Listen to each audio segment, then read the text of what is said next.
food. It sustains us while it draws us together. In many ways, our lives revolve around raising it, preparing it, and eating it. And Albertans love it. Alberta has more than 40,000 farms, all of them working to put food on dinner tables here and around the world. Our climate and geography are ideal for growing wheat, barley, rye, and canola, and our grasslands enable us to raise world-renowned beef. Our strong farming heritage has put Alberta on the cutting edge of all manner of agricultural production. And of course, perhaps even more than we love to farm, we love to eat. A lot. For the next hour, join us as we explore Alberta's dinner tables, restaurants, and farms. We're going to find out what's for dinner, how dinner has changed over the years, and what it means to produce, prepare, and eat food in our beautiful province. The best place to start is at the beginning, which takes us to Head Smashed In Buffalo Jump. A UNESCO World Heritage Site, Head Smashed In lies in the foothills of southern Alberta and is one of the oldest, largest, and best preserved buffalo jumps in the world. It was used continuously by the Aboriginal peoples of the plains for nearly 6,000 years. Pagan elder Little Leaf explains what dinner time meant to the ancient plains people. The buffalo gave us everything that we need. Going back to it, food. Most important in life is food. That is number one. All those years, we had a system. It's based on communal. Communal, we share. So for us, we don't have like a breakfast at 7:30 in the morning. You know, we don't have that 24-hour thing. We don't have lunch at noontime and at 6 o'clock to have dinner or supper. We don't have snacks. We don't have that well-defined. We go with the internal clock within you. You know when you are hungry. You're gonna have food. You will take that food and you'll eat. Now, on the other hand, we travel around, we're gatherers of wild vegetables. We got onions, turnips, a whole array of them. I'm just itemizing a few.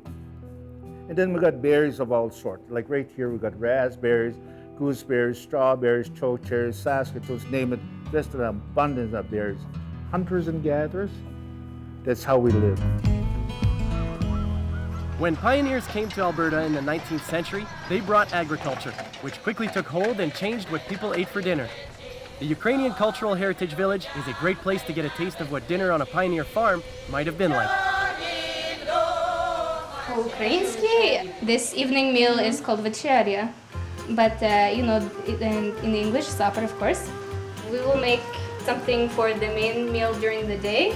It's noontime, obid, and then we will have what is left from this for supper in the evening. The men would come inside from the fields to have the main day meal, but sometimes if it is harvest time and you have maybe a threshing crew or something, there would be a meal maybe around 4 o'clock in the afternoon or something like this, that just smaller, that would be brought out to the men in the fields.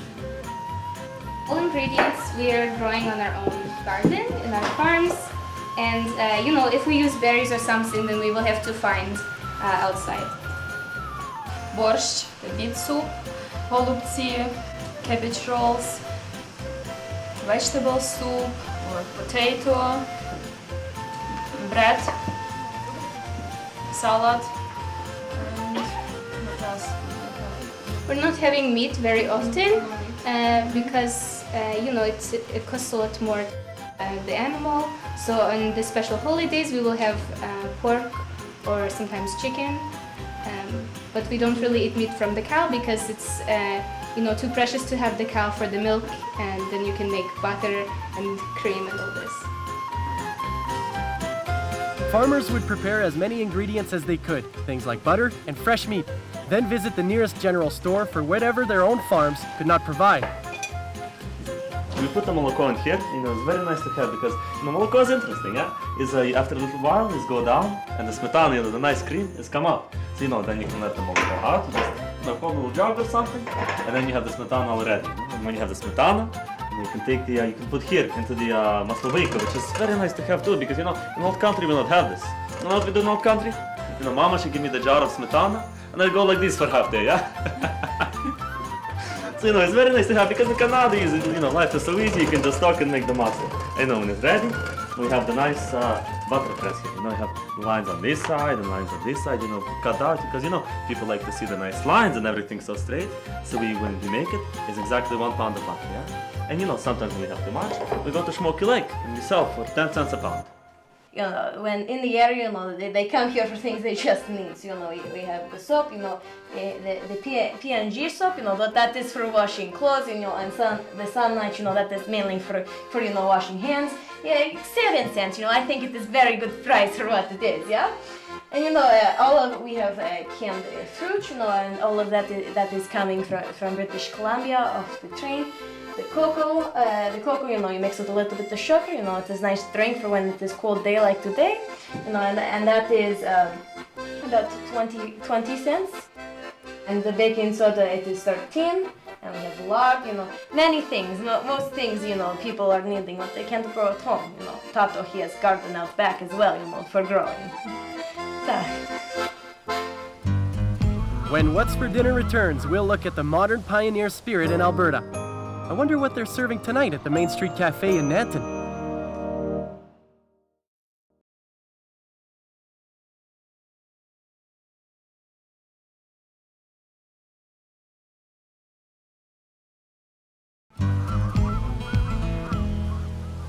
Alberta's pioneer spirit lives on in modern-day kitchens all around our province. Skokie Lodge is a prime example. Tucked deep into the mountains of Banff National Park, Skokie is a beautiful backcountry lodge. The only way to access this National Historic Site is a vigorous 11-kilometer hike. All provisions are brought in on horseback. With no power, no running water, and definitely no grocery store around the corner, Chef Katie Mitzel and her staff create meals that any 5-star hotel would be proud to serve. We talked to her about some of the challenges and blessings of cooking dinner in a unique setting like Skokie. For me, it's the place itself is vibrant with imagination and possibility, and that's sort of, I think, the staying power of the Skokie spirit. I mean, it keeps me here because I feel inspired continuously by the environment and by the people I meet. I get to meet some pretty amazing people every day, so I want every day to be the highest standard. And the beauty of cooking at Skokie for me is that it's a creative process. So I don't have a set menu, I don't have someone saying, you know, this is how it has to be prepared in this order. I have the ability to make a creative dinner out of the groceries that we receive. So every day is going to be a completely different experience. Hopefully it's going to be an excellent one. But I think what makes this place unique in you know, in regards to where it is that there's a lot of facilities of its kind around, but they're all sort of have something different that to me takes away from the spirit of the place. A lot of the lodges are helicopter lodges. You know, people have to get here on their own steam, and I think that that's a real morale builder for a lot of people.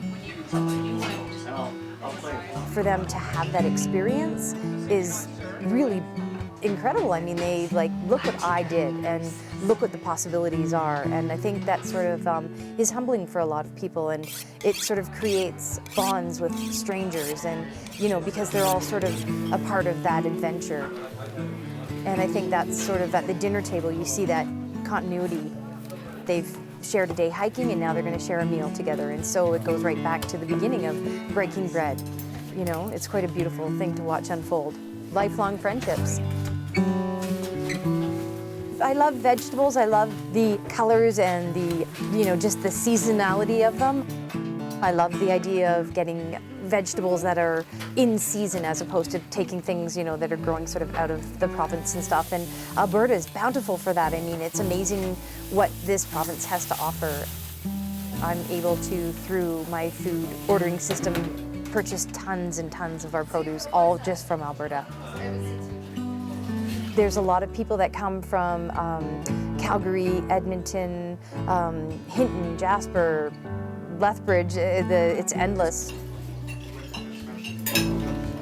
You know, Skokie's always been known for its food, and I think it's not only the food prepared, but the journey of the food. And people see that, they realize that it's coming in the same way they did. So there's a lot of, you know, unrealized potential for disaster. And when they end up getting this fantastic meal, they're like, yes. Yeah. The Skokie Cookbook's available in Lake Louise and Banff at the Viewpoint. It's also available in Banff at Moose Prints and the White Museum. I have it in High River. I have it in Calgary at Heritage Park, Pages on Kensington, Owl's Nest Bookstore.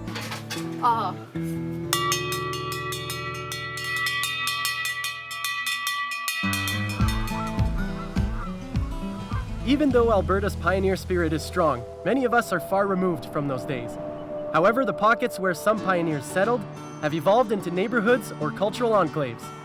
Now the descendants of those original settlers live alongside other Albertans, both old and new. One of these enclaves is Vasa, a Swedish community on the shores of Pigeon Lake. At their annual youth camp, head chef Kelsey Johnson helps keep Vasa's culinary traditions alive.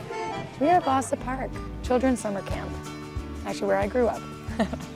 Maximum 64 kids, then 12 counselors, and then probably about 100 volunteers. Tonight is meatball night.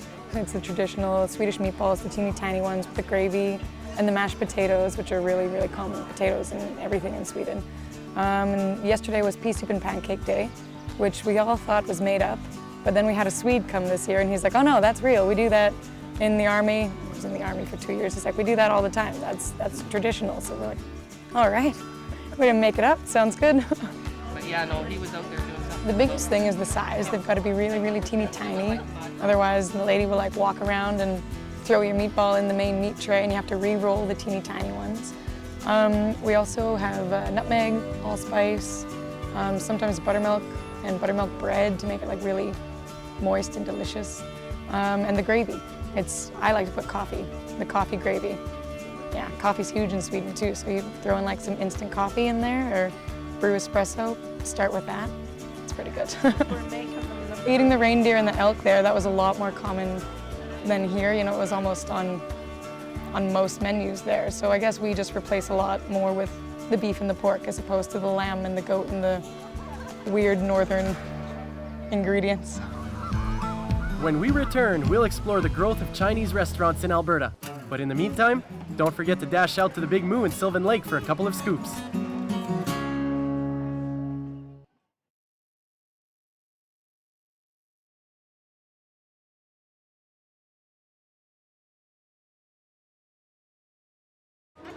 In terms of food, Chinese Canadians are one of the most important immigrant communities. Almost every small town in Alberta has a Chinese restaurant, while Edmonton and Calgary both have sizable Chinatowns. Linda Zhang, who curated the Chop Suey on the Prairies exhibit at the Royal Alberta Museum, is an expert on the story of Chinese food in Alberta. The very first mass migration of Chinese people to Canada was actually in 1858 for the Fraser Valley Gold Rush. What brought them to Alberta was the conclusion of the building of the railway. So what happened was when the railway finished, they were supposed to be returned home by the CPR and by contractors who had hired them. That didn't happen. So a lot of people were actually stranded in Canada. One thing you have to recall is most Chinese men at the turn of the century did not know how to cook, right?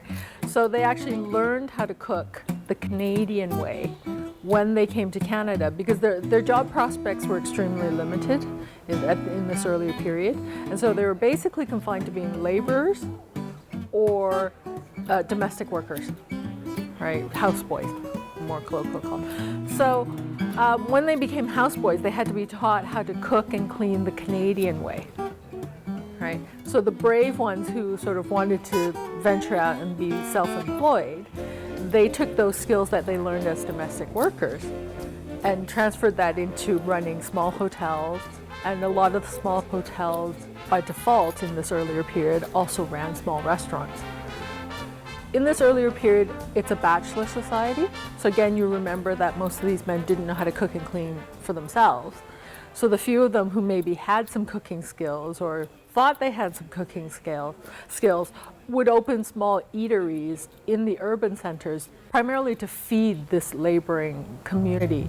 The menu wouldn't have been any different from any other eatery. So you're talking meat, potatoes, sandwiches, really, really basic, what we would now consider almost diner food. So a lot of the menus will specify tinned meats, tinned vegetables. And there is a very big premium on fresh vegetables. I mean, for instance, if you look at some of the menus, veal chops and potatoes is 40 cents. A side of sliced tomatoes is 20 cents. Chop suey cuisine is things like chop suey, the version of chow mein where it's basically those crispy rice noodles plus bean sprouts. Sweet and sour spare ribs is a big part of it. It's things that if you had been an immigrant from China coming and looking at it, you wouldn't recognize it, but you would recognize a couple of the ingredients in it. And then there are the differences in the cities. You do get chop suey parlors, right? Which, because you're in a city and people think they're more sophisticated and are more adventurous, that whole genre of chop suey cuisine really develops in the 20s, you know, and it's offering something mildly exotic. Well, we think of as mildly exotic, but at the time would have been extremely exotic, you know, to actually see bean sprouts. One thing that's readily available, because you could control growing it yourself, was bean sprouts. So every single Chinese restaurant, whether or not they serve Chinese food, the families themselves would have grown bean sprouts in the basement. If nothing else, they were feeding themselves and their families, right? And it's also based on, you know, it's dried beans, so that's easily importable. The specific version that you see on all the Chinese food menus in Alberta is an Alberta invention, that sort of that battered deep fried beef with this sort of sticky, slightly sweet, slightly spicy sauce. That ginger beef is really found nowhere other than Alberta. I mean, now it's been exported to some other provinces. You can find it if you really look for it in Ontario, but you'll never find it in BC. So who invented it? Well, it's credited to George Wong at the Silver Inn in Calgary. Alberta is now an incredibly diverse place. People from dozens of countries call this province home, and they all bring their own culinary histories and traditions. Yet many have also found new favorites. We asked some folks about their favorite foods, and, well, let them speak for themselves. What's your favorite food? The deep fried Mars bar. Steak. Lasagna. Pizza. Chicken fingers, probably. Nice. Yeah. French fries, maybe? I don't know. I know. So you two together would be chicken fingers and fries then? You share it. Cannoli. Spaghetti. Probably spaghetti. Pizza. I was going to say that. Can't go wrong with pizza. All right, how about you? Lasagna. Ooh, Italian. Probably bacon. I like bacon. Bacon on anything, right? Anything. I like Indian food. I like Greek food. How about Same you? thing. Greek food, yeah. Milk. Oh wait, that's a... Fail. Let's try again. That's not a food. Ice cream. Iced milk, I like it. Pancakes. Pancakes. Chicken with caramelized onion. Ooh, nice. Miso soup. Miso soup, very nice. Like everything. I eat pretty much anything. What's your favorite food? Pizza. I'm pretty easy. It's like I'm still a 5-year-old. I'm like a tenderloin guy, completely rare, little blue on the inside. Delicious. Pizza. Lobster bisque. Everything. Everything. Great answer. Pierogies and your nachinka and what have you. Mexican. Yeah, Mexican food. Tacos, burritos. What is your favorite food of all time? Ribs. Yeah, probably beef brisket. Sushi. Soup or ice cream? Meatloaf and scalloped potatoes. Steak and potatoes. What's for dinner? We'll be right back. But if you're already thinking about breakfast, you might want to see what they're serving up at Nellie's in Calgary.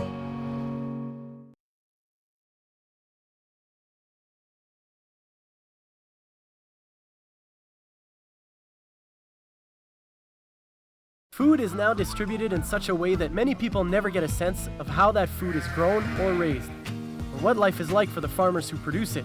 Well, this is a 100-year farm. So we had our 100th year in 2008, I think so. And actually, my grandfather was here slightly before then, so we've been here a while. The crops we farm now are wheat, barley, and canola, and we rotate on a 3-year or a 5-year rotation, depending on where we're at. And we have a mixed farm, you call it. We have beef cattle, and we also have 5 chickens. Yeah, this is my 3rd season on my own farm, and before that I think I'd spent about 2 or 3 seasons on other people's farms. We've got a flock of purebred Icelandic sheep. And it's we've probably got about 30 ewes right now. And well, we've officially got 2 rams. There's a few others kicking around who one day will go on to serve other purposes. And about 25 lambs right now. We grow 45 different vegetable crops basically, and so like everything that you would expect to eat around here, like potatoes, carrots, peas, beans, radishes, lettuce, arugula, mustard greens, corn, tomatoes, beets, broccoli, Swiss chard, cauliflower, cabbage, like the list kind of just goes on. You need to try new things sometimes to make it out here. And so that's something that we're trying to, a different way to make a living, I guess. So community-supported agriculture is what CSA stands for. There's a lot of ways to describe it, and it's always changing to me what it is and even what it is to our farm, but it's a way to get into relationship with a farm and with a farmer. Farming is a gamble. I mean, you go to town and shoot the dice or roll cards or whatever. There is nothing that's more of a gamble than farming, because when you start arguing with Mother Nature or hoping that Mother Nature will help you out, yeah, then you can lose in a hurry. And can you tell us a little bit about what life on the farm was like when you were growing up? The crew would start probably about 5 in the morning, and they would first of all go and feed and water the horses, because they had to have their breakfast, of course, too. And then the men would go and have their breakfast and go back to the barn and harness the horses, get them ready to hitch up to the rack, and away they'd go. So they would probably be loading bundles and maybe even thrashing by 7, 8 o'clock in the morning. And they would thrash right straight through until noon. And of course the horses pulling the wagons and stuff, working fairly hard. They needed to have an hour break. They would also get a feed of oats and some hay at noon and have that hour rest while the men were feeding themselves and getting their rest. And then they'd be back again, and they would work right through again until supper time, 6 o'clock. And the women would bring a feast out for the men to have, and the horses would also get fed again. And occasionally they would work again through until maybe even dark, 7, 8 o'clock again at dark. And they would quit thrashing then and take the horses back to the barn and unharness them, feed them and water them and everything, and put them away for the night. And then they would have time to go and relax and get ready for the next day. It was just a couple days I was there with them helping. I don't know what I was doing because I was quite young to be out helping, but I remember my aunt having a milk can full of cookies as we went to give them lunch in the field, the farmers, and a lot of water and stuff. And like the whole cupboard was filled with cinnamon buns, and that was just for lunch. And then for supper, I can remember the pots of potatoes and how much the men would eat, because it was a tremendous amount of work that they were doing. And all the food came from the garden. Like they had huge gardens, and the amount of work that they did to prepare it without the electric things that we have today, I'm always amazed at what they did. But they did eat a lot, and the women, they worked very hard making huge meals, thrashing meals. They used to always call these thrashing meals. Of the beef rings. So because of the problems they had with keeping meat fresh, preserved, before it deep freezes, they might have a beef ring, so one person would get meat from their animal, and it would be split between a number of families. And then the next week, another member of that ring would butcher an animal, and they'd share the meat around to try and keep fresh meat. It gets to be a long day. Even now, we maybe don't start at 5, but most of the time at 6. Start in the morning, and by the time you get the equipment prepared and fueled up and ready to go for the day, and a lot of times we don't get started thrashing until after dinner, till the dew evaporates off, so the grain is dry enough we can combine. And so we have dinner, and then we start thrashing or combining, And by the time supper rolls around, you've been, it's fairly tedious work. You're working hard and getting the grain in the bin, of course. And so it is kind of a family gathering, and also it's just a bit of a break from the routine, daily routine, go, and type of thing. And yeah, it works out well. The ladies work hard to get us a meal, and they bring it out there, and we really enjoy it. I don't know, farming's hard work. Like the scale that we're on, we can't afford a whole lot of mechanization, and that's not really the route I want to go. So a lot of it is, I guess I should zoom in on my hands. Like you can't get them clean anymore. Like the mud's caked in there. So it's hard work, but it's like work that makes you feel good, And it's not like you get home and you're tired and you collapse, but in the summertime, what else would you do? Coming up next on What's for Dinner? Dinner! Also, next time you're in Endiang, be sure to get some pie from Ruthie's Roost.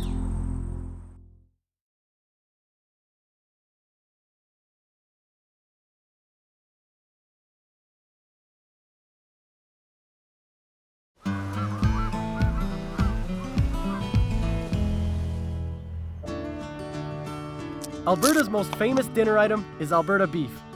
But you can find all sorts of fantastic ingredients for your dinner from our home province. Chef Stephen Ferguelli and food author Julie Van Rosendahl cook up a fantastic meal with Alberta's own ingredients.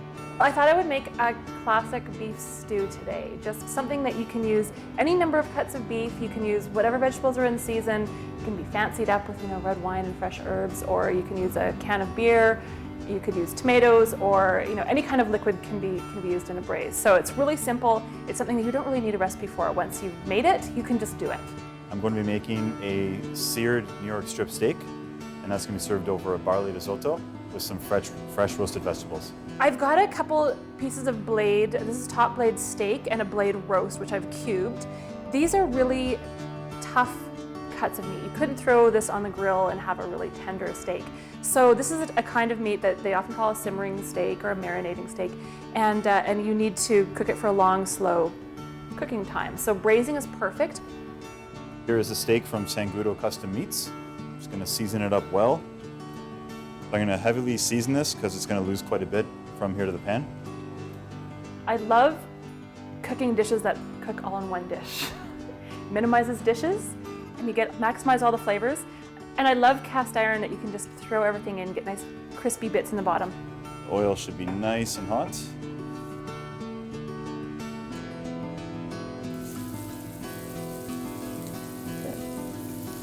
Now the key I found to cooking steaks this way, just don't touch it. Just leave it alone, let it cook about 1.5 minutes, 2 minutes each side, then let it rest nicely. Get the onions going. The great thing about this kind of cooking is that there's no one right way to do it, right? Everyone does it their own way. Use the same methods as you would normally cook an Italian rice risotto. So nice and slow, just by adding liquid a little bit at a time. And then you get a creamy consistency without adding any cream. And very, very little dairy. And I'm going to season this up just a touch more.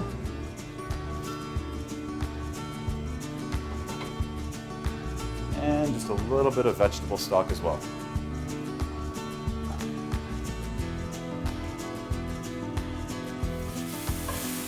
So then I'm going to push it over and add a little bit of tomato paste, or just some nice thick tomato sauce. It's not quite paste. See that beautiful color? Love that. Just going to let it go a little bit longer though. So once most of the liquid is cooked off, I'm going to add the meat. Look at all those juices. Whoa! I'll add some beef stock. You could add coffee, you could add tomato juice, you could add a can of stewed tomatoes, with their juices, red wine. Our carrots are from Peas on Earth, and I buy from them often at the Old Strathcona Farmers Market. So, pan's nice and hot on this. Risotto's working. I'm just going to put the carrots into the oven for a few moments afterwards, just to kind of let them cook through a little bit more. Then you want to cover it. If you don't have a lid, just use some tin foil. And this is going to go into the oven about 300 or 325 degrees for about 2.5 hours. I'm just going to baste the steak as it's cooking. That way it gives off a little bit of nuttiness to the steak. That's beautiful. If you notice on the back side of the meat, I left the fat cap on. What I'm gonna do is just tilt up, and I just wanna sear off that fat cap. Just get all that beautiful buttery fat nice and crackling. Now that this is done, I'm just gonna let that meat rest and just let it sit there for a minimum of 5 minutes while I finish up the risotto. What I do is I cook the beef for 2.5 hours, give it a chance to get really nice and tender and break down, and then add the carrots and the potatoes, equally sweet and tender and awesome, at the end. So I put them in, sort of nestle them into the gravy, and then put the pot back in the oven for about half an hour, 45 minutes, and that will give the vegetables a chance to get nice and tender without turning to mush. The Cheeseries Pecorino, that's from Kit Scotty, our good friend Rhonda out there. She makes excellent pecorino cheese. So I'll add a bit of cheese to that, and I have an herb mixture here with some parsley, thyme, and rosemary.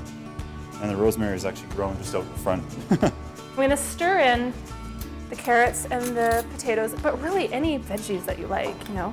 If you wanna put some peas in, even do asparagus, really. So those will cook for about half an hour. I'm just gonna throw the whole thing back in the oven. Use the right lid. And that's it. It's funny how it seems like the most elaborate meals are usually the most low maintenance meals. To these carrots, I'm just gonna add the beans very, very quickly, because like I said, they've already been blanched a little bit. So you got some lovely color on that. These gorgeous things. Beautiful.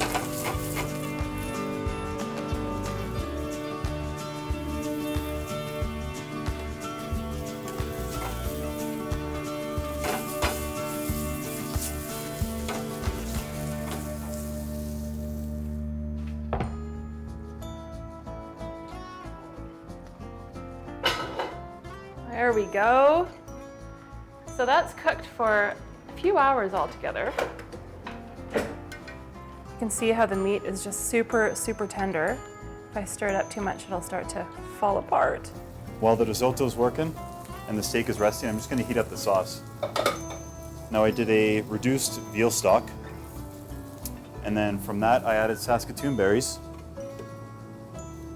to make our sauce for today. So I'm just gonna heat that up. Nothing at all, just straight up bone and goodness. And the potatoes are tender, the carrots are tender. You can see it's not very liquidy, but you know, if you want more liquid, just add more liquid. It's your stew, you can do whatever you like with it. I'm gonna put down this risotto just in the center.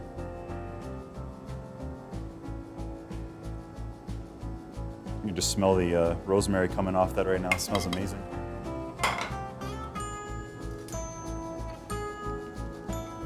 These lovely roasted rainbow carrots.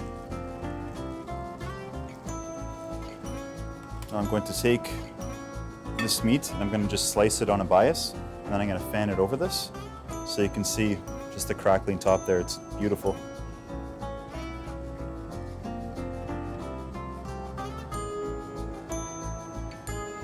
So if you look, just like butter on the inside, beautiful.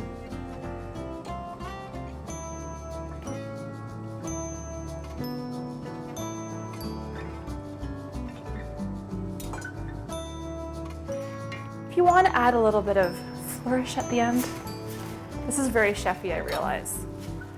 But I always have tons of Italian parsley in my garden. It grows really well. It's super low maintenance and uber local because it's right outside my balcony.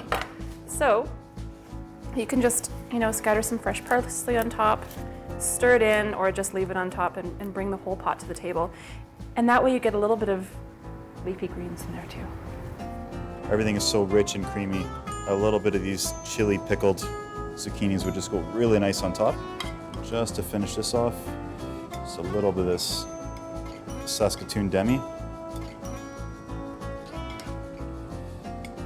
And these are from Yakimit's farm. They've been dealing with Kalina for quite a long time. There you have it. This beautiful grass-fed organic steak. There's more What's for Dinner coming up. The next time you're in Edmonton, don't forget to grab a calzone from Batista's.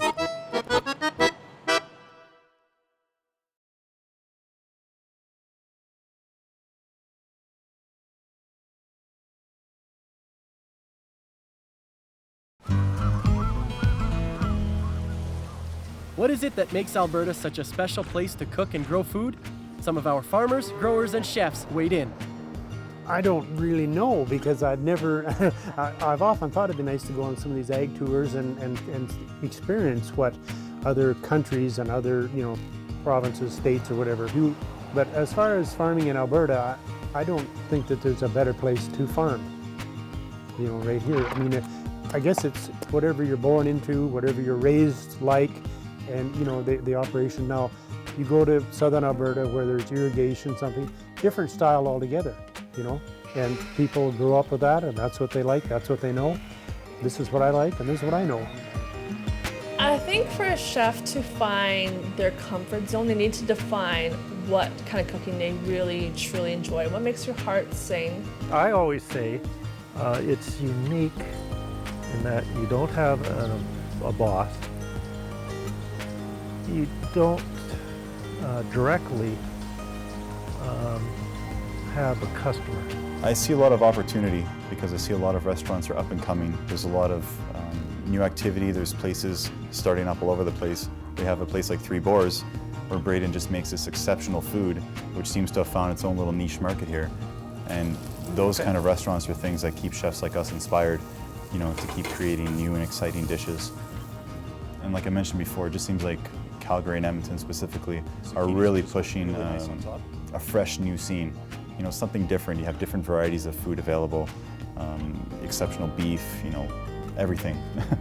It's been really fun to have some kids come out and start to get their hands dirty, and for me it's what makes farming worth it, because I'm here to feed people in my community, and really this is the best way to get to know your eaters, right? The other day, Robbie's change table is right underneath of his window, and so I was changing him, and I was able to say, outside of your window I see 3 sheep and a llama. Oh, and there's the cat, and oh, look at the birds, and it's a pretty cool life out here.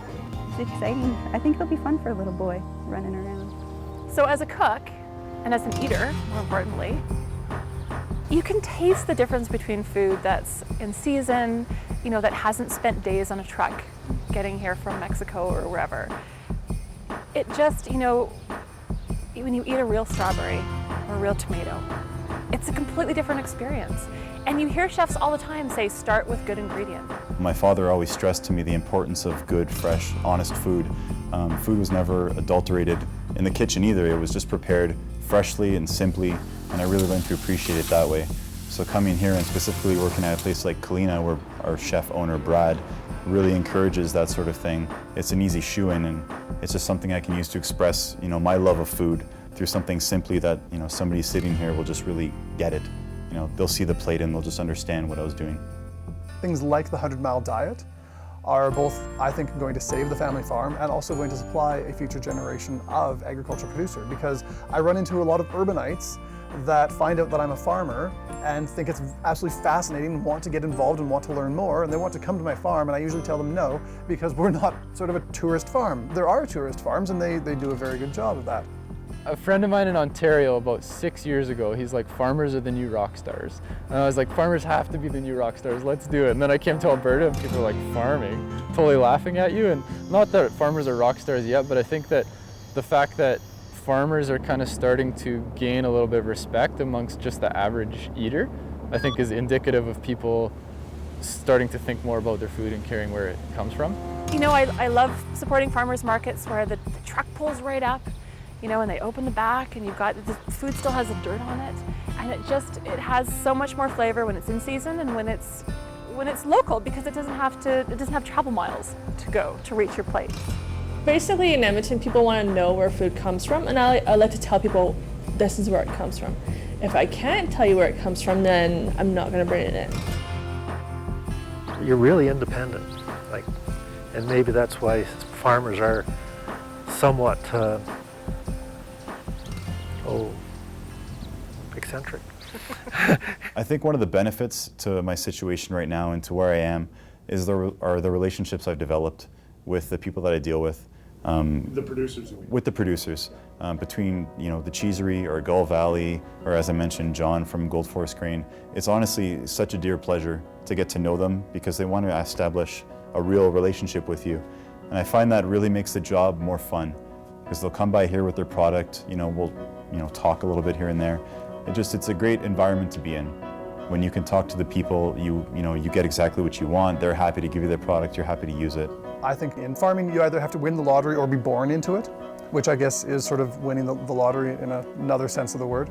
I think we're lucky. Yeah. I think there's a lot of people who want to do this, who are trying to do it in some way in their backyard in town somehow. You see it with people who are trying to keep chickens in town, and community gardens, things like that. People are trying to get this. And the problem is you can't just leave town and come out here and get it. You can't drop everything there, and what it would take to start a farm out in Alberta, it's more than you could ever handle. And so for us to be able to do this and just walk into it and have it, it's a lot of work still, but we're really lucky to get that. Stick around for dessert, and while you're at it, get an icy treat from the little ice cream shop in Red Deer.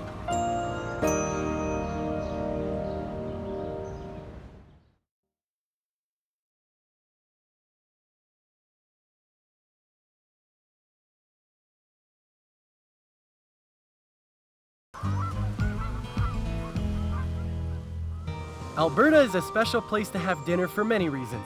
Our weather and geography, as well as our history, diversity, and innovation. There is a uniquely Albertan spirit on display at virtually every farm, home, and restaurant we visited. The real secret ingredient to the Alberta dinner is the people of Alberta.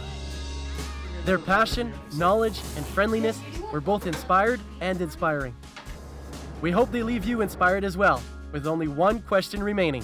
What's for dinner tonight? I was running to catch my breath. That's so hard, so there'd be nothing left. But then you stopped me with a quick hello. And how that moved me, you'll never know. Now we're at a crossroads of our hearts and our minds. Can't go no further without being left behind. And I want to love you, but I want to make it last. I can't dream of our future without thinking about the past. And I can't tell you where our love may go. And I can't love you right now, I know. Maybe one day we can see it through. And I can love you like I was meant to do.